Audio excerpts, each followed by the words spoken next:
continuaremos nuestro estudio sobre el deber de guardar el corazón en momentos muy difíciles, cuando se nos demanda la razón que tenemos en nuestro corazón, y es guardar nuestro corazón en las ofensas y en los maltratos. No tenemos ninguna duda de esta afirmación que continuamente hacemos, que el hombre en su estado natural y en esa condición que lo acompaña, es decir, como lo define el apóstol Pablo en su carta a los Efesios en el capítulo 2, versículo 1, donde él dice: aquel hombre que se encuentra muerto en sus delitos y pecados, pues está alejado de todo bien espiritual, porque este hombre no ha sido regenerado. El Espíritu Santo todavía no ha hecho ninguna obra en él, y que todo lo que este hombre hace no le agrada al Señor, no glorifica su nombre, y está muy mal por donde se observe.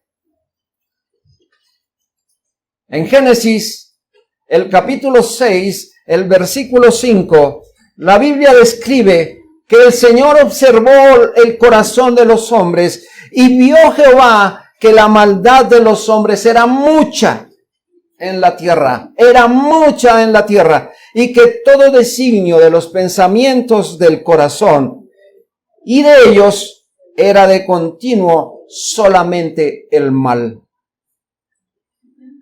Todas las acciones de los hombres están plagadas en el más alto grado del mal, y en esas acciones solo el hombre está reflejando su depravación, está reflejando lo que hay en su corazón, está reflejando lo que tiene en su alma, la corrupción de su alma, y vive demostrando con su pecado todo lo que está haciendo en la rebeldía contra la palabra del Señor. Pero me voy a referir a una de las miles de formas como el hombre se manifiesta en su estado de pecado, y es la falta de comprensión entre unos y otros. Ninguno quiere ser menos que otro.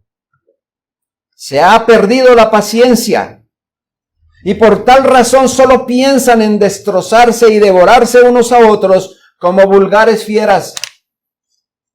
La crueldad de su naturaleza parece no tener control.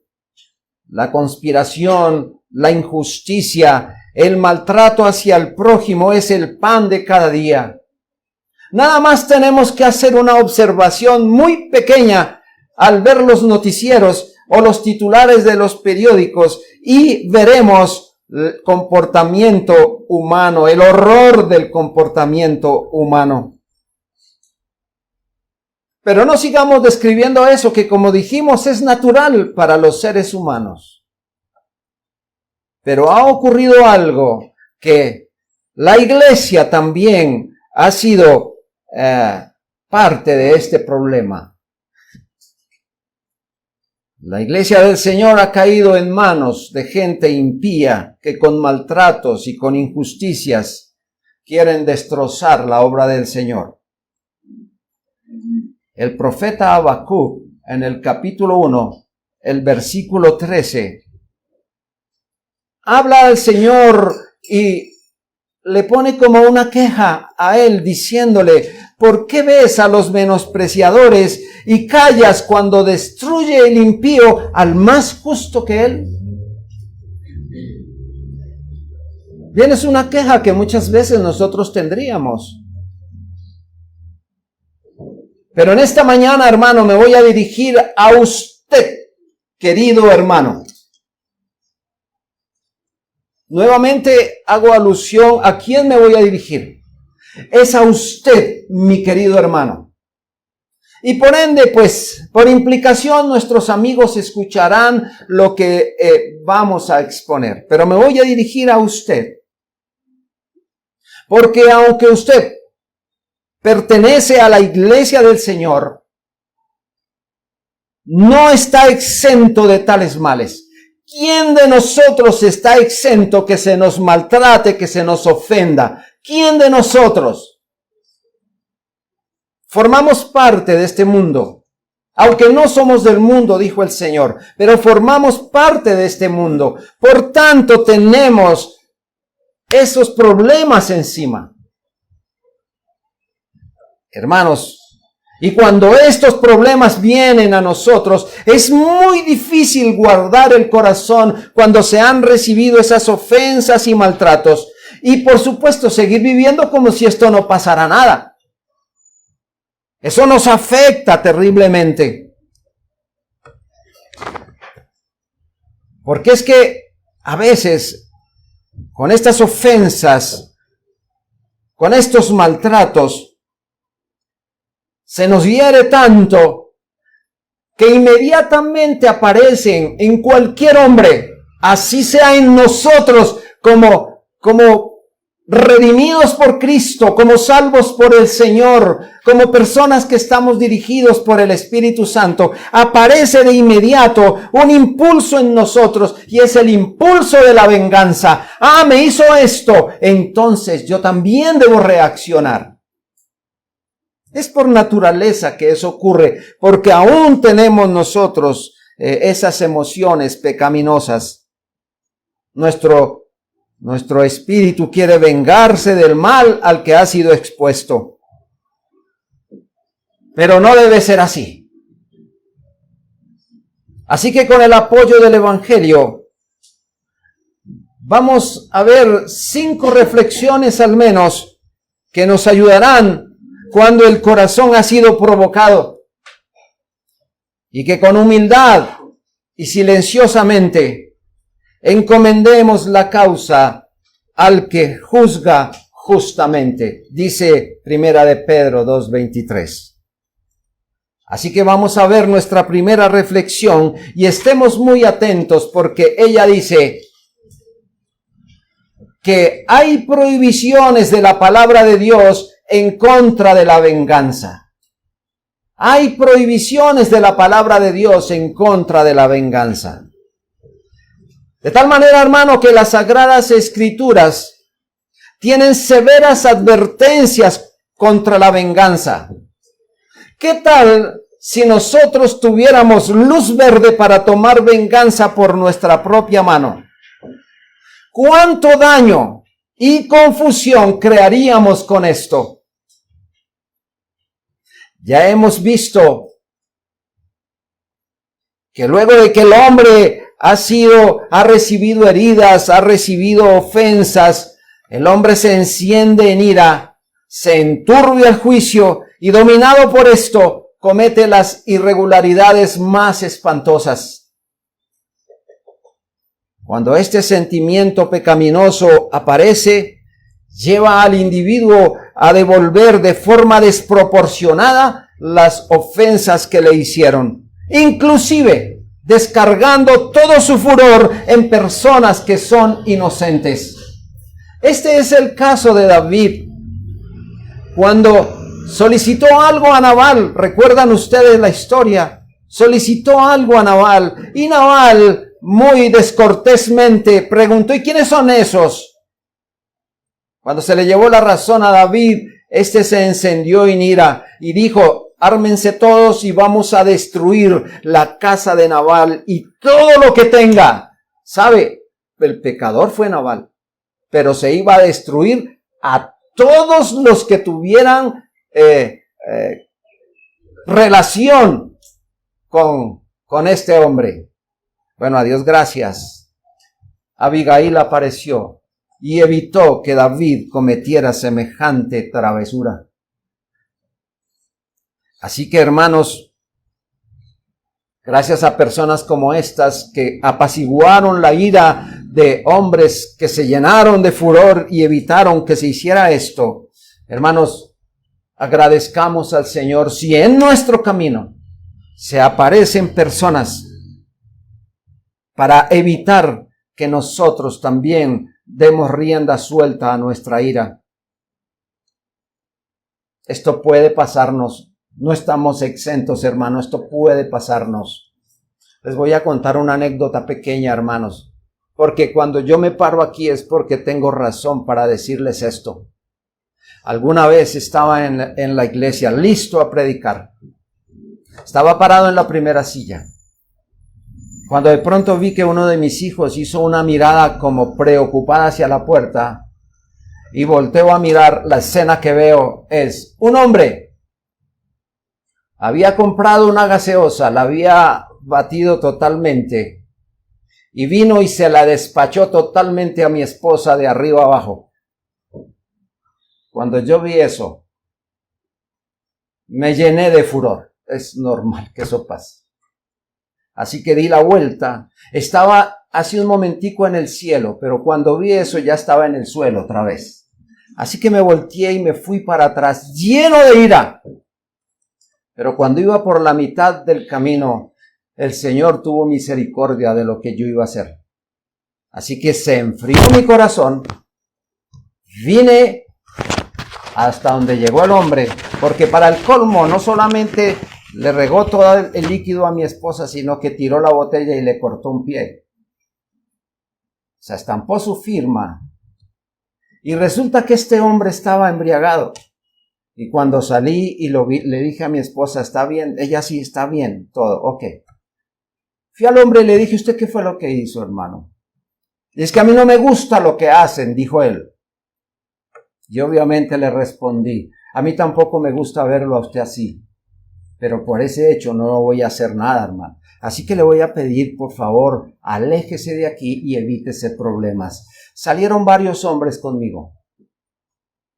Y uno de ellos tenía el furor a flor de piel. Lo sacamos hacia una esquina. Y yo le dije, vea, por favor, váyase. Él seguía empeñado en que yo tengo... Váyase. El hombre me hizo caso y se fue. Y uno de ellos, este que estaba así, me dijo, ¿Dios hace eso? Y entonces le pregunté, ¿qué? ¿Que uno se controle así? Le dije, por supuesto que sí, eso lo hace Dios. Entonces yo quiero tener eso de Dios. Hermanos, ¿qué hubiera pasado si yo como pastor hubiera hecho algo? ¿Cómo hubiera quedado la autoridad de la palabra del Señor? Hermanos, gracias al Señor por Él, porque nos alivia la ira en momentos como estos. Por tanto, hermanos, nosotros tenemos que ver que la sabiduría y la gracia del Señor que nos ha dado nos prohíbe vengarnos por nosotros mismos. Proverbios 20:22 dice, no digas, yo me vengaré. Espera en Jehová y Él te salvará. Entre otras palabras, no digamos, yo le haré lo que Él me ha hecho, porque está decretado en Romanos 12:19. No os venguéis vosotros mismos, amados míos, sino dejad lugar a la ira de Dios, porque escrito está, mía es la venganza, yo pagaré, dice el Señor. Y agrega que por el contrario, en el versículo 20 y 21, así que si tu enemigo tuviere hambre, dale de comer, si tuviere sed, dale de beber. Y continúa, no seas vencido de lo malo, sino vence con el bien el mal. Pregunto, hermano querido, ¿está frustrado con las faltas que se cometieron contra usted? Es natural que eso suceda. Pero espere que el Señor será su ayudador. Él da y quita según le place y seguramente recompensará sus pérdidas si Él lo considera conveniente para usted. ¿Lo han agraviado hasta lo más profundo? ¿Han agraviado su honor? Ponga su confianza en el Señor. Dice el Salmo 37, 5 y 6, encomienda a Jehová tu camino y confía en él y él hará. Y exhibirá tu justicia como la luz y tu derecho como el mediodía.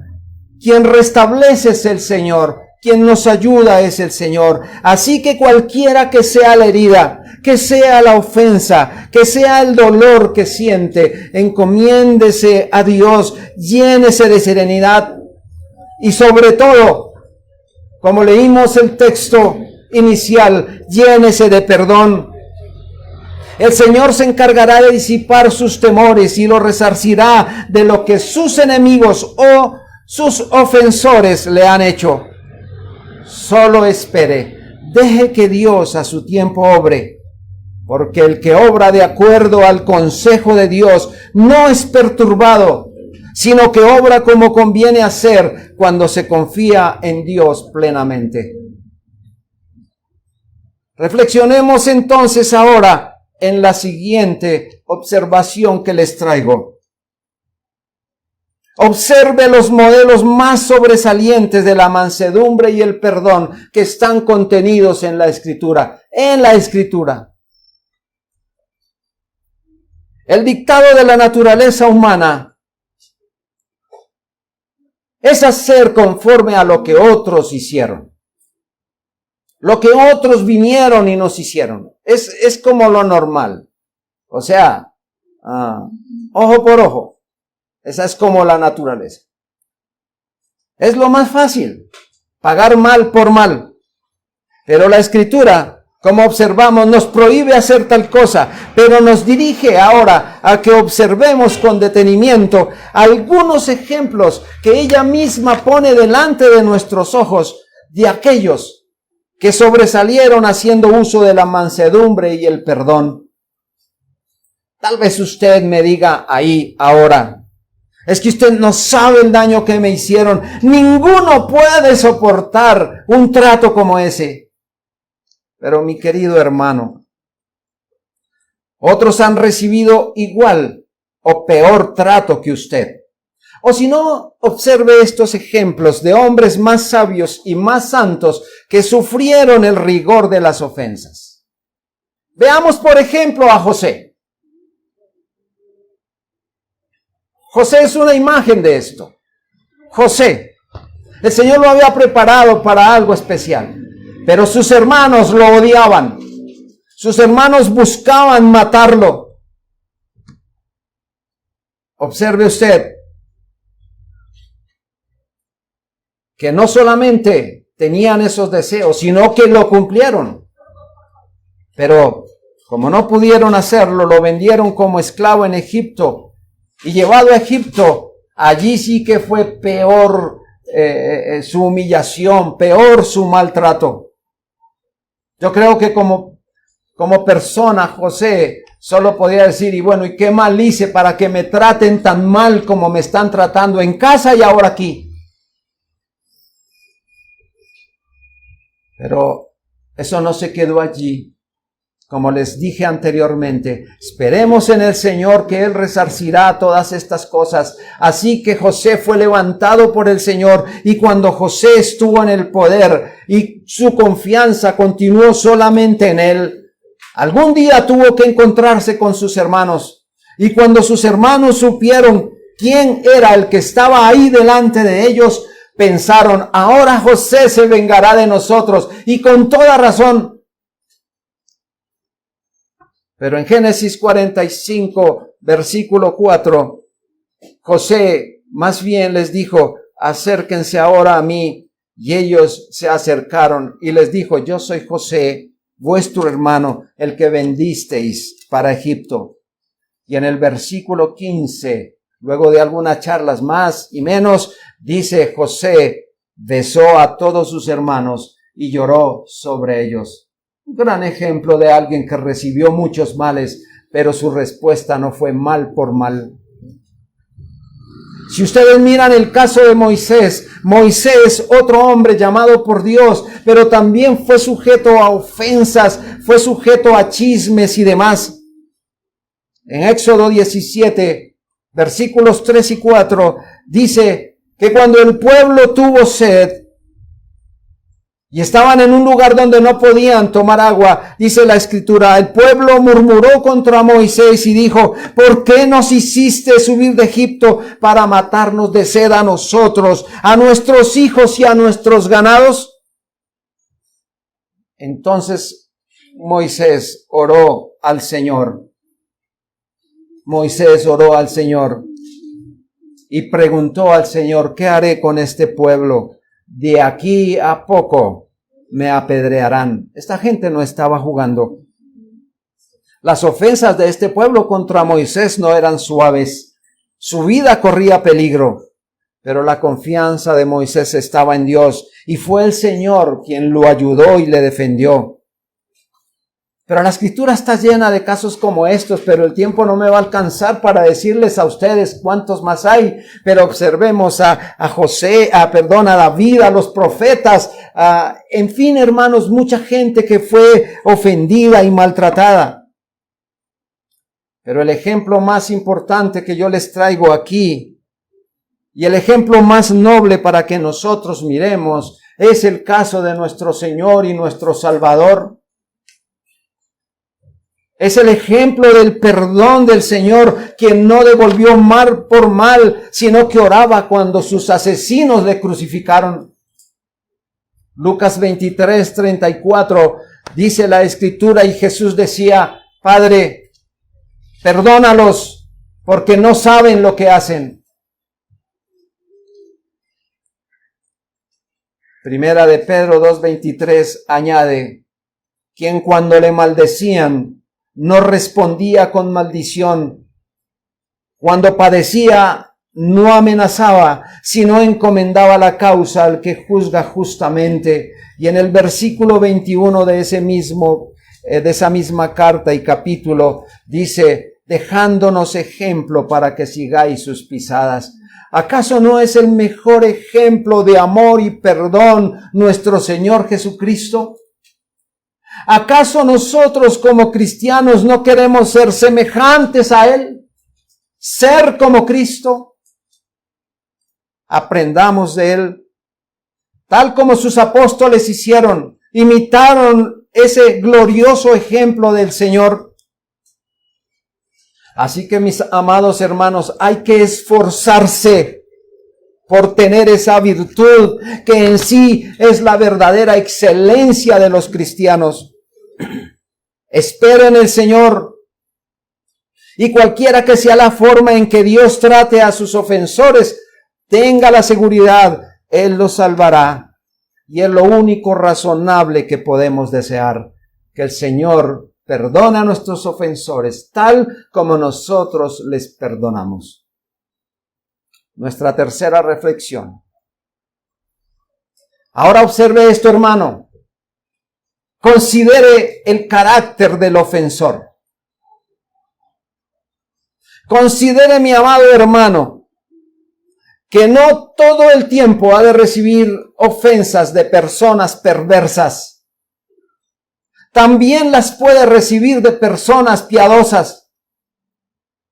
Si son personas perversas, usted ya sabe, hermanos, ellos no tienen una conciencia iluminada. Ellos no tienen la bendición que nosotros tenemos, la guía del Espíritu Santo. Pero si son personas piadosas, sus conciencias están iluminadas y son conciencias tiernas. Por lo tanto, tarde o temprano, aquella conciencia los redarguirá y los convencerá del mal o de la equivocación que cometieron. Ellos saben que como personas piadosas han recibido el perdón del Señor Jesucristo, que Él les ha perdonado las más graves y grandes ofensas contra su ley y contra su santidad. Y que cuando fueron sus ofensores, eran los más dignos del infierno. Y si el Señor Jesucristo les perdonó sus pecados, incluso como lo hizo con cada uno de nosotros, porque también nuestra situación era bien difícil delante del Señor, Ahora pregunto, ¿le es difícil perdonar?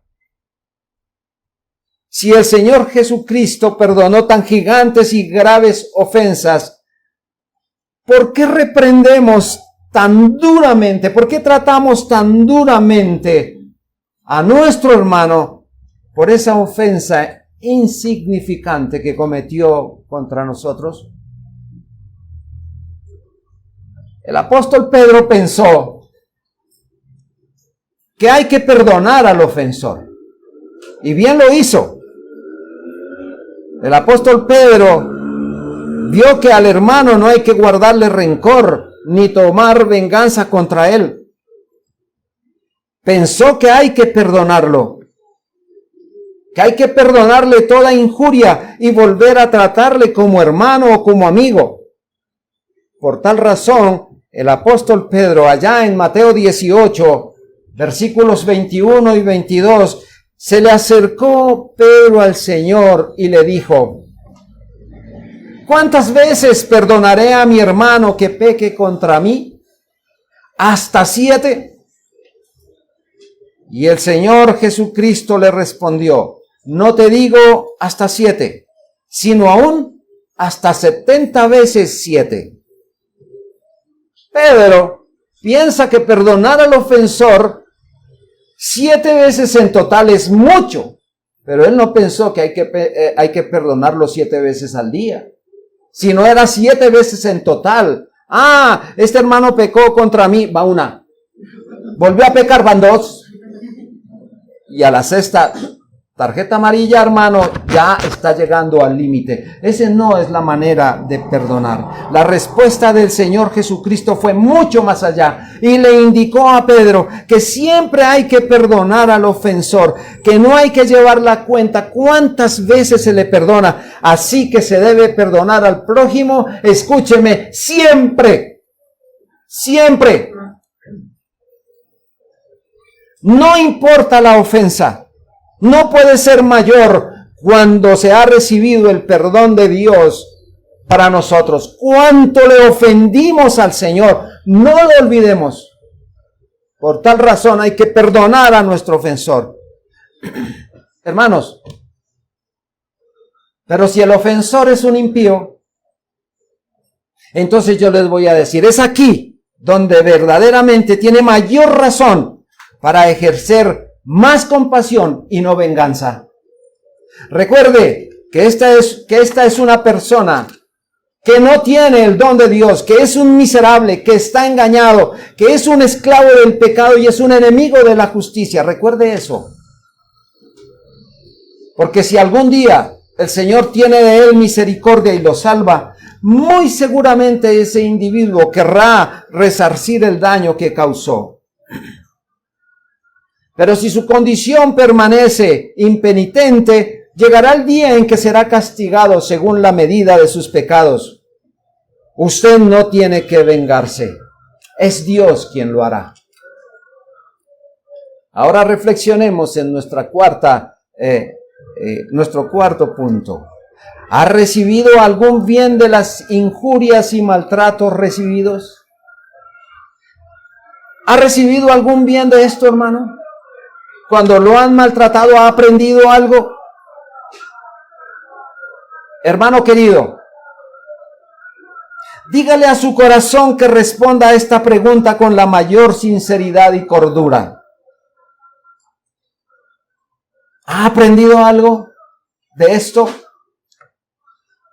Recordemos que hemos sido enseñados sobre los atributos de Dios. Así que respóndase. ¿Cree realmente en la soberanía de Dios? ¿Cree en la inmutabilidad del Señor?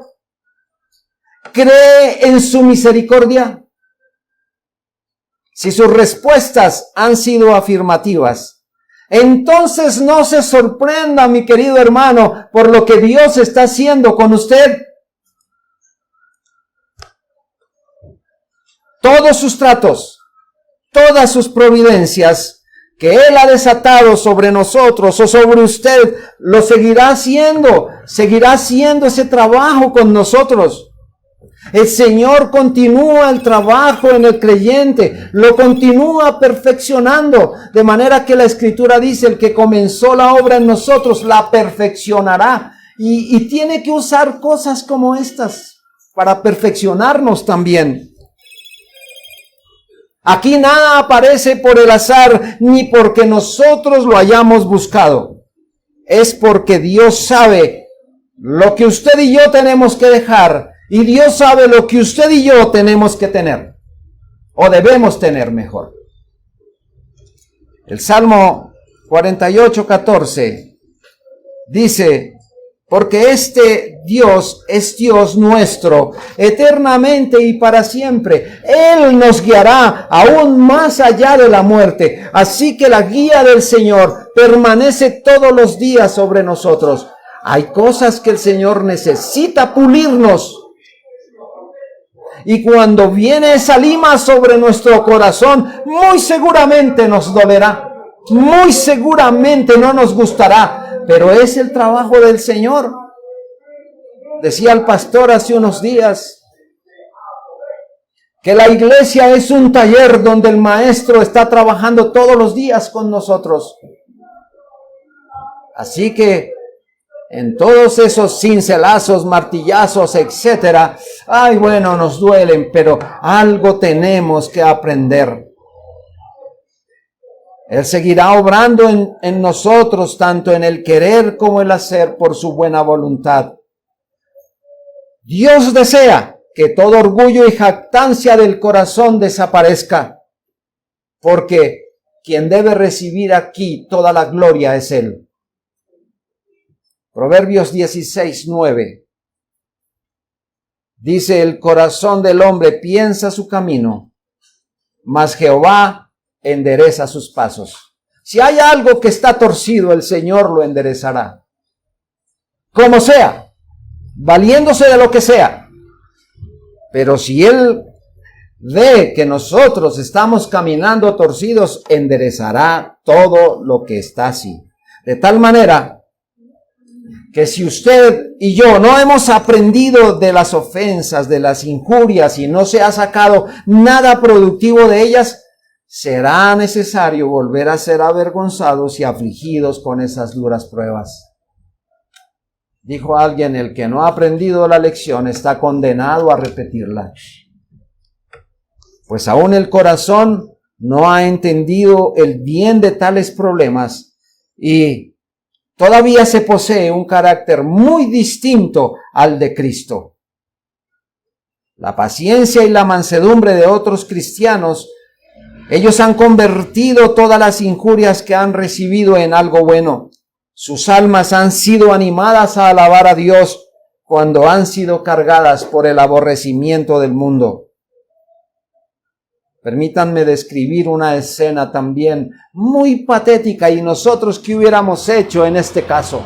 El rey David visita la tierra de Baurim, donde había familia de Saúl, y allí salió un hombre llamado Simeí, y con sus cartas credenciales salió a insultarle, a maldecirle, a tirarle piedra, hasta que Abisaí, mirando al rey, viendo esas cosas, ¿quién es este perro muerto que está ofendiendo al rey? Permítame ir y quitarle la cabeza. Y el rey respondió allá en 2 de Samuel 16, versículos 10 y 11. Dijo David, si él maldice, es porque Jehová le ha dicho que maldiga. ¿Y que maldiga a quién? A David. ¿Quién pues le dirá, por qué lo haces así? Y en el versículo 11, y dijo David a Abisaí y a todos sus siervos, dejadle que maldiga, pues Jehová se lo ha dicho. Hermanos, David sabía que esto había sido ordenado por Dios, y en lugar de airarlo, hay un aprendizaje en esto. Se mostró calmado y su carácter se endulzó con los tratos del Señor. En un asunto como estos, nosotros debemos aprovechar, porque si esto nos ayuda a examinar el propio corazón, si estos asuntos nos ayudan a examinar nuestra conducta, si estos asuntos nos han convencido del más alto valor de un carácter santo, ¿no aprenderemos entonces a perdonar? ¿No se perdonará a alguien que Dios ha usado como un instrumento de tanto bien para nuestra alma? ¿Qué importancia tiene si con la ofensa o con la injuria quiso hacernos algún mal? Pues a la verdad, a través de la bendición divina, todo fue promovido para su felicidad, para nuestra felicidad, porque para eso se colocaron y para eso es que debemos aprender y por eso debemos entender muy bien lo que el Señor está diciendo. El Salmo 37, 28.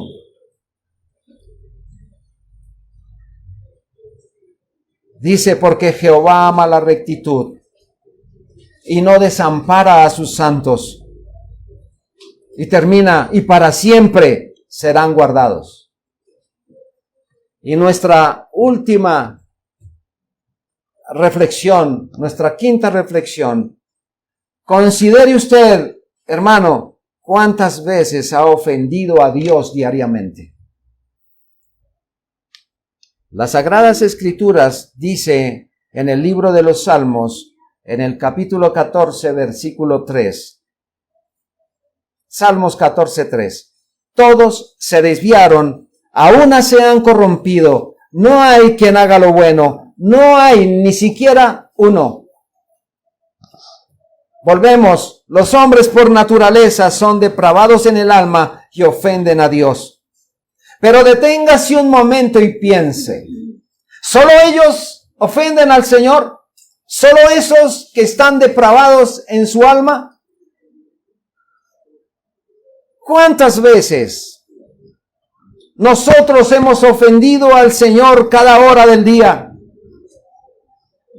Pregunto, ¿es usted piadoso y peca todavía? Por supuesto que sí. Pues aún tenemos una lucha contra ese pecado remanente. Es una dura lucha para mortificar ese pecado. Pero mientras vivamos, ese pecado permanecerá en nuestra naturaleza. Y por tal razón nosotros estamos ofendiendo al Señor y estamos pecando contra Él. Entonces, ¿por qué llenarnos de ideas vengativas, de dolor y repudio contra los que nos han ofendido? Recuerde que ofendemos continuamente al Señor y Él no se ha vengado de nosotros. Por el contrario, ha tenido paciencia y nos ha perdonado. Así que, ¿en verdad se levantará usted contra los que le hicieron daño? Piense en este consejo y en esta reprensión. El texto que leímos iniciando, Mateo 6, 14 y 15, el consejo es, porque si perdonáis a los hombres sus ofensas, os perdonará también a vosotros vuestro Padre Celestial. ¿Qué hay que hacer, hermanos? ¿Queremos perdón? Perdonemos. Eso es lo que hay que hacer en primer lugar. Pero luego dice el Señor, reprendiéndonos en este asunto, mas si no perdonáis a los hombres sus ofensas, tampoco vuestro Padre os perdonará vuestras ofensas. Hermanos, así como hemos de pedir por el pan de cada día, nuestra oración para perdonar debe serlo también. El deseo y oración de nuestro corazón a nuestro Padre que está en los cielos, es que perdone nuestros pecados, porque realmente ellos sí merecen castigo. Y no queremos llevar esa pesada carga de la condenación. ¿Estoy diciendo algo que no es verdad? Queremos ser libres de ese pecado, por tanto oramos al Señor, perdónanos. Pues bien, también es necesario entonces perdonar a los que nos han ofendido. Y quiero decirle, hermano, que no solamente debemos perdonar porque me hizo esta ofensa mayor y esta menor. No hay escalafón de ofensas. Ofensas son ofensas, maltratos son maltratos, y esos causan heridas, hermanos, porque el corazón que no perdona, escúcheme hermano, porque el corazón que no perdona no es digno de ser lavado por la sangre de nuestro buen Salvador, porque aún permanece en un pecado no confesado sinceramente. Primera de Juan, capítulo 1, versículos 7 al 9, tiene que mostrarnos el texto, en la palabra del Señor, esa condición que nosotros tenemos. Dice la Escritura, pero si andamos en luz, como Él está en luz, tenemos comunión unos con otros, y la sangre de Jesucristo, su Hijo, nos limpia de todo pecado. Si confesamos nuestros pecados, versículo 9, si confesamos nuestros pecados, Él es fiel y justo para perdonar nuestros pecados y limpiarnos de toda maldad. Y esa maldad incluye el no saber perdonar, el no entender a nuestro hermano, el pasar por alto las órdenes del Señor. Señor, nos ayude a entender esto, soportar, perdonar y olvidar todas las injurias y ofensas que nos han herido son necesarias para la paz del corazón. El hecho mismo que Dios haya puesto en nosotros la capacidad para perdonar es ya una evidencia de que hemos sido perdonados. Ninguno debe estar tan lleno de paciencia y misericordia hacia los que nos maltratan como aquel que ha experimentado por sí mismo las riquezas de la misericordia y el perdón. Que no se nos olvide, hermanos, siempre esto. Si Dios nos perdonó, es una dicha, pero también es una dicha saber perdonar. La misericordia de Dios para con nosotros, entonces, debe derretir nuestros corazones en misericordia hacia los demás. Es imposible que seamos tan severos con los demás si recordamos cuán bondadoso y compasivo ha sido Dios para con nosotros. No olvidemos esto. Dos aplicaciones muy sencillas. Sigo hablando con usted, mi amado hermano. Sigo hablando con usted. Ninguno de nosotros está exento de que vengan sobre nosotros, sobre nuestros corazones, ofensas, agravios y heridas que parecen imperdonables. Pero aquí hay algo. Consideremos el alto honor y la alta posición que tenemos en Cristo. Esto no lo tiene cualquiera, lo tenemos nosotros. Un honor que se nos dio solo a través del Señor Jesucristo. Y recordemos que nada se escapa del control de Dios, ni de su perfeccionamiento para nosotros, sus hijos. Nos debemos al Señor en cuerpo y alma, y nada, pero nada debe ser causa de ofensas contra Él, ni contra ninguna de sus disposiciones. Todo está determinado por su santa providencia. Y no debemos ni siquiera hacer el intento de mirar hacia su santo trono y reprobar sus tratos.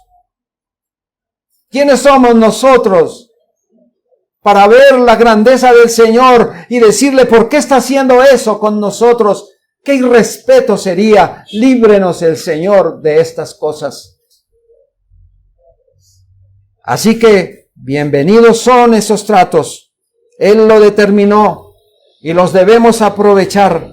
Son sus santas enseñanzas. Y así sea de este modo. Hay que agradecer con toda sinceridad los instrumentos que Dios utiliza para que cada día entendamos el honor y la posición que tenemos. Esos que nos ofenden. Ellos han sido puestos para pulir nuestro carácter y hacernos semejantes a Cristo. Hermanos, ¿cuántos diríamos bienvenidos esos? Que vengan más. Perdonar es el verbo moral y santo de nuestra práctica cristiana y de las excelencias de nuestra conducta.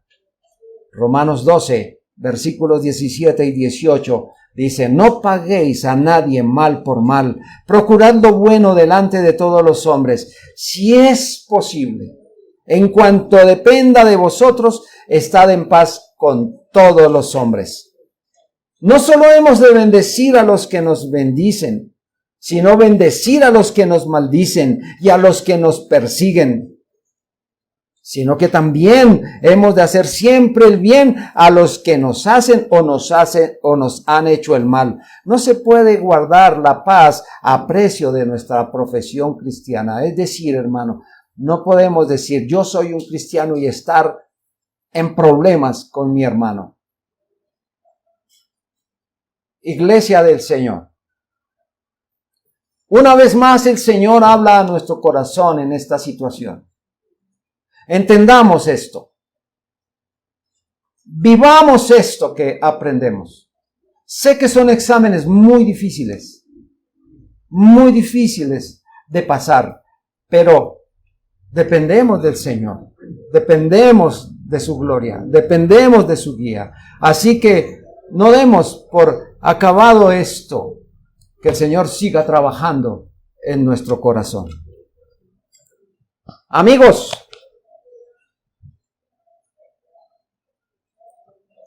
y hablo con aquellos que no tienen a Cristo el Señor, que no tienen esa iluminación en sus conciencias. De nuevo, la misericordia de Dios es presentada a ustedes en este día, entre tanto que están en esta tierra. Y con esto queremos ayudarle para la eternidad. He de recordarle que sus acciones a cada momento, que todo lo que usted hace a cada momento, es pecado y son ofensas contra el Señor de los cielos. Así que en este momento, si el Señor viniera por usted, quiero decirle que usted se encuentra destituido del bien y de la presencia de Cristo. Su lugar, el infierno. Lamento decírselo, pero eso es lo que dice la Escritura. Vendrá el día en que el Señor lo va a llamar a cuentas. Y quizá ese día no esté muy lejano. Quizás sean horas. Eso no lo sabemos. Pero el Señor llamará a cuentas a todos. Todo está en las manos del Señor para vengar todas sus ofensas que usted ha hecho contra Él. Y no habrá misericordia entonces. ¿No le aterroriza esto? Al lugar que usted va sin Cristo no es un lugar de vacaciones, no es una playa de sol y baile. Aleje esas ideas. Es un lugar que la Escritura lo define como lo más horroroso. Quizá diga usted en este momento, un poco más de comida, un poco más de música, de baile, de distracción, y después voy a atender el llamado. Mi consejo, hágalo ahora. Tal vez no pueda haber un mañana. Venga a Cristo en arrepentimiento y fe. Hoy el Señor lo llama como un pastor. Cristo desea verlo aborrecer sus pecados y que anhele con todo su corazón que le sean perdonados. El Señor Jesucristo está listo para compadecerse, quitar, limpiar, lavar, santificar su alma y prepararla para el cielo. Pero si usted quiere retener sus pecados, entonces mañana se verá ante un gran juez que no perdonará su pecado. Y ese misericordioso Salvador le dirá: apartaos de mí, malditos, al fuego eterno, preparado para el diablo y sus ángeles. ¿Qué prefiere? Que el Señor nos asista y nos ayude, a unos como a otros, en lo que su palabra nos ha enseñado en este día. Oremos.